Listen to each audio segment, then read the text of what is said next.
2017 मधील एक घटना आहे. दिल्लीचा रिंग रोड हा नेहमी गजबजलेला असतो. 31 मार्चच्या रात्री साधारण 8 वाजले होते. रस्त्यावर गाड्या ये जा करत होत्या. अचानक काही लोकांच्या नजरेला फुटपाथवर ठेवलेली एक विचित्र वस्तू दिसली. ती वस्तू पाहण्यासाठी एक व्यक्ती जवळ गेली आणि पाहून खूप घाबरली. कारण तिथे एका माणसाचे कापलेले डोके होते, जे एका मोठ्या दगडाने झाकलेले होते. ही भयानक गोष्ट पाहून ती व्यक्ती घाबरली आणि तात्काळ 100 नंबरवर फोन करून पोलिसांना कळवले. काही वेळातच पोलीस घटनास्थळी पोहोचले. त्यांनी हे दृश्य पाहिले आणि ते देखील धक्का बसल्यासारखे झाले. फुटपाथवर एका माणसाचे कापलेले डोके ठेवलेले होते आणि ते दगडाने झाकलेले होते. जणू काही लपवण्याचा प्रयत्न केला होता. पोलिसांनी फॉरेन्सिक टीमला बोलावले आणि या विचित्र प्रकाराची चौकशी सुरू केली. त्यांना समजले की रात्री उशिरा किंवा पहाटे कोणीतरी ते डोके तिथे ठेवले असावे. पोलिसांनी डोके ताब्यात घेतले आणि आजूबाजूचा भाग तपासायला सुरुवात केली. त्यांना शरीराचे बाकीचे भाग मिळतील का याचा शोध सुरू केला. पण पहिल्या तपासात त्यांना काहीही सापडले नाही. थोड्या वेळाने पुन्हा एक फोन आला. फोनवर सांगितले की रिंग रोडवर पहिल्या ठिकाणापासून 1 किलोमीटर अंतरावर एक गोणी पडलेली आहे आणि त्यावर रक्ताचे डाग आहेत. पोलीस लगेच तिथे गेले आणि गोणी उघडली. त्यात मानेखालील भाग आणि पायांच्या वरचा भाग होता. हे पाहून पोलिसांनी ठरवले की या दोन्ही घटनांचा संबंध आहे आणि हे सर्व एका व्यक्तीचेच अवयव आहेत. आता पोलिसांना या प्रकरणाचा तपास करायचा होता की हे कोणी केले आणि का केले. आज आजूबाजूच्या भागात पोलिसांनी शोध मोहीम सुरू केली. सुमारे 7 ते 8 मीटर अंतरावर त्यांना अजून एक गोणी सापडली. गोणी उघडल्यावर त्यात एका व्यक्तीचे 2 पाय सापडले. आता 3 वेगवेगळ्या ठिकाणी मृतदेहाचे तुकडे सापडल्यामुळे पोलिसांना खात्री पटली की हे भयंकर कृत्य नियोजित पद्धतीने केले गेले आहे. थोड्या वेळाने पोलिसांना तिसरी गोणी सापडली. त्यात त्या व्यक्तीचे डोके, पाय आणि हात होते. अशा प्रकारे त्या व्यक्तीचा संपूर्ण मृतदेह सापडला. पण मृतदेहाचा चेहरा इतका विद्रूप केला होता की त्याची ओळख पटवणे खूप कठीण झाले होते.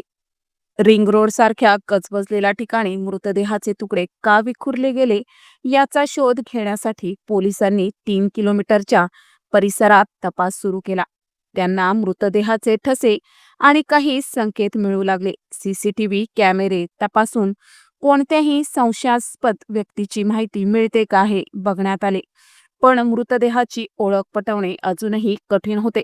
मृतदेह 25 ते 27 वर्षाच्या तरुणाचा असल्याचा अंदाज पोलिसांनी लावला. त्याच्या हातावर ओम साईराम असा टॅटू होता, जो ओळखीचा पुरावा ठरू शकतो. पोलिसांनी आसपासच्या वस्त्यांमध्ये विचारपूस सुरू केली. बराच शोध घेतल्यावर पोलिसांना माहिती मिळाली की संतनगरमध्ये नितीन नावाचा एक मुलगा राहतो, ज्याच्या उजव्या हातावर ओम साईरामचा टॅटू आहे. पोलीस नितीनच्या घरी पोहोचले, पण त्याच्या कुटुंबियांनी नितीनविषयी कोणतीही माहिती देण्यास नकार दिला.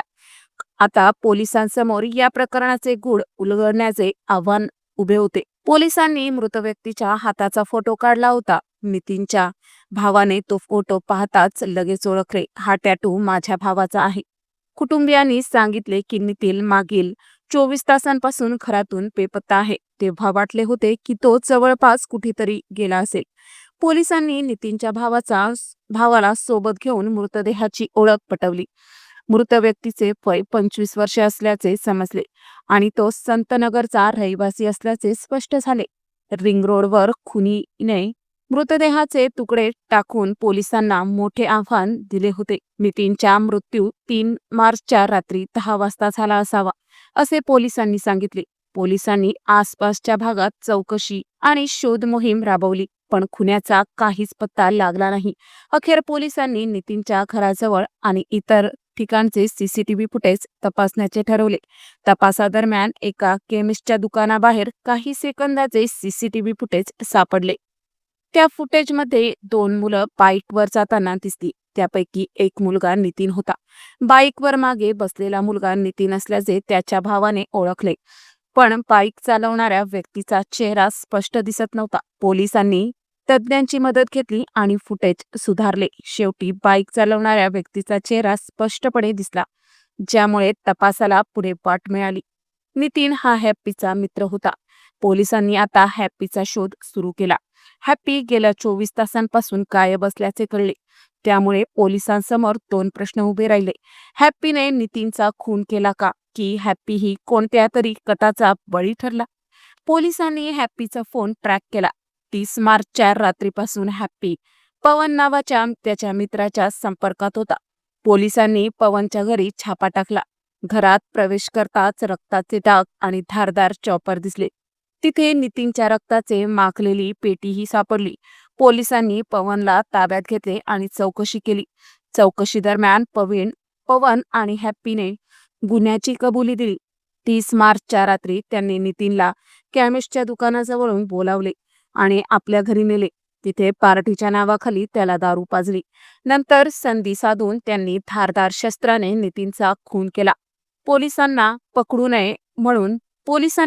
नये म्हणून त्यांनी मृतदेहाचे तुकडे केले. डोके, धड, दोन्ही पाय आणि पाय वेगळे केले. त्यानंतर हे तुकडे 3 किलोमीटर परिसरात वेगवेगळ्या ठिकाणी फेकून दिले. पण त्याचा हा कट सीसीटीव्ही फुटेजमुळे फसला. पोलिसांनी विचारले, तुम्ही नितीनचा खून का केला? पवन आणि हॅप्पीने सांगितले की 15 ऑगस्ट 2015 रोजी त्याचा लहान भावाचा मृत्यू यमुना नदीत बुडून झाला होता. दिवशी नितीन आणि त्याचा दुसरा मित्रही नदीत पोहायला गेले होते. पवन आणि हॅप्पीला वाटले की नितीननेच त्याच्या भावाला मुद्दाम बुडवले. तेव्हापासून त्यांनी मनात राग धरला होता.